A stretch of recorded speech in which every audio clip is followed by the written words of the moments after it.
Hey guys, welcome back to Me Being Cheap, Better Living, where we have better living through goal setting, accountability, and positive support and encouragement of each other as we work on our goals and make our lives the way that we would like our lives to be. All right, so here I am being accountable. Did run 3.5 miles this morning, easy run, but I still did it. And I have to be honest, it's been about a week since I ran. So today's actually Tuesday. I'm a little bit off on the running schedule. And last time I ran was last Wednesday. So yeah, it's been almost a week. For those of you that are new to the channel, I am training for a half marathon that is in October. Today is August 16th. Been having some technology challenges with getting these videos uploaded in a timely manner, but we are making headway on that. My husband and I went this past weekend and looked at and purchased a new computer. However, it won't be delivered until later. So anyway, still operating with some older equipment. So hopefully making some progress on that. It's been a long time coming, probably something that we've needed for quite some time. All right, so today's topic is being grateful. And this is something that I really need to practice a little bit more. Sometimes if we change our perspective and just be grateful for what we have, our outlook, our disposition, our mental health, mood, everything can be much better. And I need to practice this myself. So I can sit here and beat myself up and say, why am I not running faster? Well, probably if I was out training every day and pushing myself, I would be faster. But I need to be grateful for the health that I have and the fact that I can actually get out there and run. I mean, there's many people that are my age that have health challenges and what have you, where they can't do that. So I just need to practice this gratitude and just be grateful for what I have. Now, I'd be lying if I said that I didn't really care if I had like a nice body. At this point in my life, I'm not too concerned with that like I used to be back in my younger years. But it would be nice. It would be nice to not look, chubby all the time. But that's okay. I'm getting used to that. I've just kind of accepted the fact that it is what it is. So I'm going to, here in a minute, spin the camera around and show you some other tangible benefits of exercise and trying to do better for yourself, or for me anyway. I know this is not a fitness channel. It's not a fitness, not a weight loss channel. It just happens to be the goal that I'm working on right now is to run that half marathon. So let me spin this camera around. And I'm hoping when I get this new computer, I'm hoping I can have the ability to do like me talking in one screen when I'm filming and then a half screen where I can actually show what's on the computer instead of me trying to actually film a computer screen. But here we go. I'm going to spin this around. Okay. Let's see if you can see what I'm seeing. Okay, the green line is current vital signs, and I'm hoping this is showing up.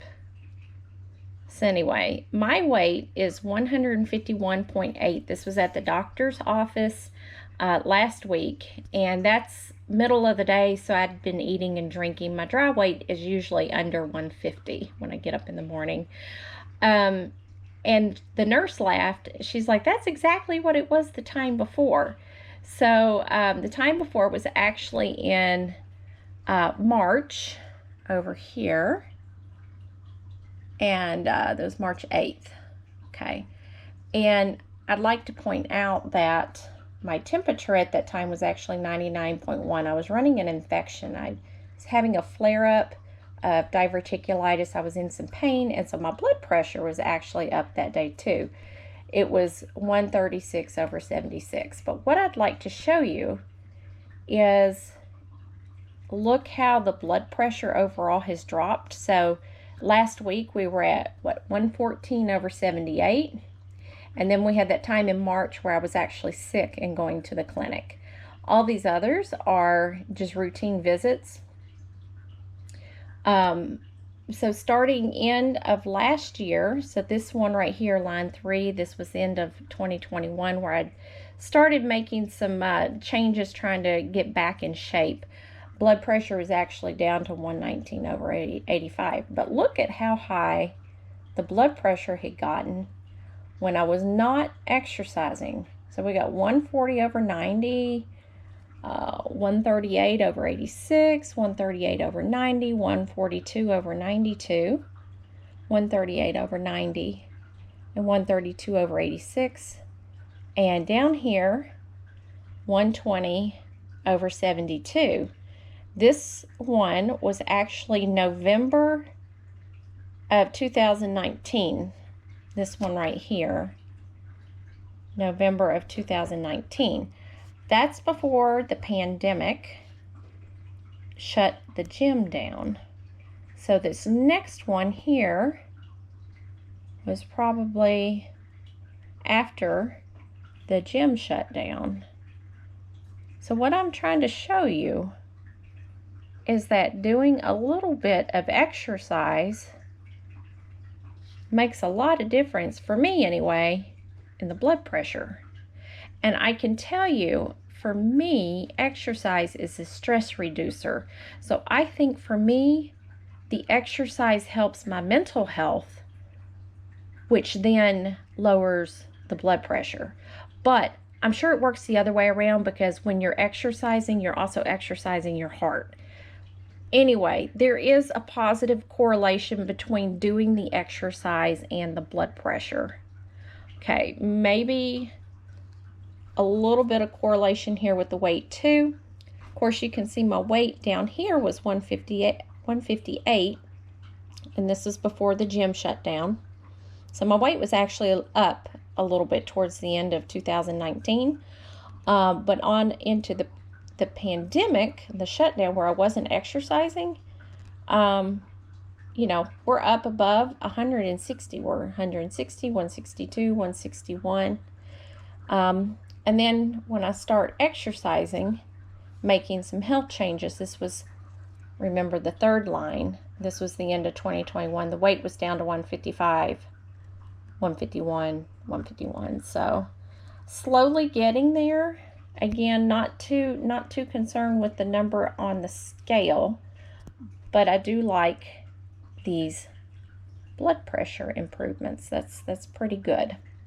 So I'm gonna get on my soapbox here for a little bit. I know that there was a lot of people that were very sick with the pandemic. There's still people that's getting sick, but I think that the shutdown, the lockdowns, I think it had some unintended consequences that we're going to have to dig ourselves out of, and that is the sedentary life and the isolation. I think it's done a number on us. That, and also preventative care. So much of that was put off because the clinics weren't doing not well child, but just well visits in general. So I think we have, at least me personally, I'm trying to dig out of a hole. 2 years of being sedentary. So anyway, all right, let me get this turned back around. Hopefully I've aimed this the right way. So yeah, be grateful. I'm going to try and be grateful. My biggest challenge right now is I'm just so tired all the time. And the being tired, that's actually before I started running. So don't anybody say, well, you're just tired because you run all the time. The running and my fatigue really don't seem to have anything to do with it. But I can also tell you, my lab work this time was spot on. There wasn't a thing wrong. Everything was perfect level. So I've got that to be grateful for. And my mammogram was clear. That's something else to be grateful for, because breast cancer runs in my family. So I kind of feel like I'm in the clear, at least for another year. And those of you who have family history of breast cancer know that it's important to get that exercise and to maintain a healthy lifestyle that can reduce your risk. Not always, but it can help. So, all right. Thanks for watching. Please like this video, leave a comment, share it, subscribe. This is a new channel, but I am trying to grow it. So thanks for watching and have a great day. Go out and make your life the way you want it. Thanks for watching.